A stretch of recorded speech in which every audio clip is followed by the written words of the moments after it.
সুদৰ্শন সাংস্কৃতিক কেন্দ্ৰৰ ইয়াৰ ৰূপালী জয়ন্তী বৰ্ষ আৰু ৰূপালী জয়ন্তী বৰ্ষ আমি শুভাৰম্ভ কৰিছিলোঁ 22 এপ্ৰিল 8 বহাগ আমাৰ ৰঙালী বিহুখনেৰে আমি শুভাৰম্ভৰ দিনটো সেই ধৰণে আমি দিনজোৰা কাৰ্যসূচীৰে উদযাপন কৰিছিলোঁ।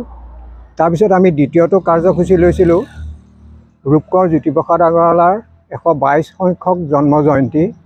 122 সংখ্যক জন্ম জয়ন্তীৰ লগত সংগতি ৰাখি আমি চিত্ৰাংকন, কুইজ, ৰচনা আৰু জ্যোতি সংগীতৰ ওপৰত আমি প্ৰাইজ মানি প্ৰতিযোগিতা আয়োজন কৰিছিলোঁ।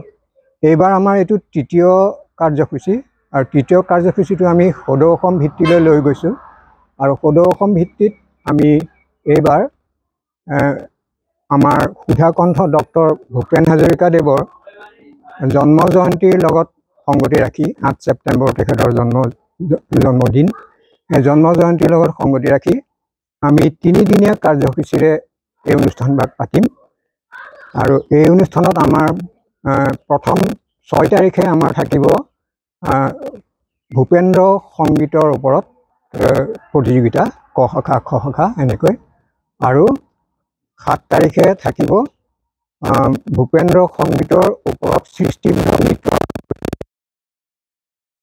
আৰু তাৰ লগতে আমাৰ মূল অনুষ্ঠানটো হ'ব 8 তাৰিখে বিয়লি 3 বজাৰ পৰা এইটো মূল সভা হ'ব, তাতে বঁটা বিতৰণি হ'ব আৰু আমাৰ আলোচনা চক্ৰও আছে। সেই ধৰণে আমি আয়োজন কৰিছোঁ।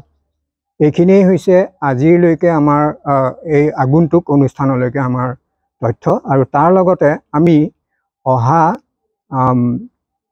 15 আৰু 16 নৱেম্বৰত আমি সদৌ অসম ভিত্তিত একাংকনাট প্ৰতিযোগিতাৰ কথা চৰ্চা কৰিছোঁ আৰু সেইখিনিও আমাৰ হ'ব আৰু সেই অনুষ্ঠানৰ শেষত, নাটকৰ অনুষ্ঠানৰ শেষত 21 আৰু 22 তাৰিখত আমাৰ দুদিনীয়াকৈ আমি সামৰণি অনুষ্ঠান ৰাখিম। মানে নৱেম্বৰৰ 21 তাৰিখে আমি নপুৰণি শিল্পীৰ সমাৰোহ এটা পাতিম আৰু 22 তাৰিখে আমাৰ মূল সভাখন হ'ব আৰু সেইখিনি আমাৰ গণশিল্পী হেমাংগ বিশ্বাসৰ শৰণত হ'ব। এয়াই হৈছে আমাৰ থুলমূল তথ্য। আমাৰ আগন্তুক যিটো আমাৰ 6 আৰু 7 তাৰিখৰ যি প্ৰতিযোগিতা হ'ব, তাতে সংগীতৰ ক শাখা আৰু খ শাখা দুয়োটা শাখাতে আমি নগদ ধনৰ পুৰস্কাৰ ৰাখিছোঁ আৰু ক শাখাৰ প্ৰথম পুৰস্কাৰ হৈছে 7,000 টকা, দ্বিতীয় পুৰস্কাৰ হৈছে 6,000 টকা আৰু তৃতীয় পুৰস্কাৰ হৈছে 5,000 টকা। আৰু খ শাখাৰ কাৰণে সেইধৰণে আমি ৰাখিছোঁ প্ৰথম পুৰস্কাৰ 10,000 টকা, দ্বিতীয় পুৰস্কাৰ 8,000 টকা আৰু তৃতীয় পুৰস্কাৰ 6,000 টকা। এইধৰণে দুইটা শাখাতে এনেধৰণে আমাৰ হ'ব আৰু ভৰ্তি মাচুলটো আমাৰ ৰখা হৈছে ক শাখাৰ কাৰণে 400 টকা আৰু খ শাখাৰ কাৰণে 500 টকা আৰু অনলাইন যোগে আগতীয়াকৈ পঞ্জীয়ন কৰাটো বাধ্যতামূলক আৰু সেইটো আমি 1 ছেপ্টেম্বৰৰ ভিতৰত অনলাইনৰ পঞ্জীয়নৰ অন্তিম তাৰিখ ৰাখিছোঁ। যোগাযোগৰ ফোন নম্বৰ আছে, কৈ দিম। যোগাযোগৰ ফোন নম্বৰ হৈছে 8638932265 আৰু এটা আছে 9954983635।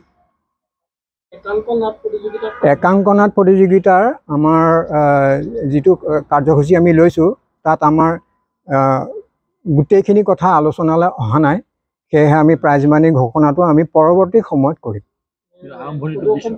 সদৌ অসম ভিত্তিতে হ'ব আৰু আৰু পাণ্ডুলিপি জমা দিয়াৰ শেষ তাৰিখটো আমি ৰাখিছোঁ 20 অক্টোবৰ, যিহেতুকে নৱেম্বৰৰ 15 পৰা হ'ব, গতিকে 15-16 সেইধৰণে হ'ব আৰু স্থান আমি বাপুজী ভৱনেৰে ৰাখিছোঁ।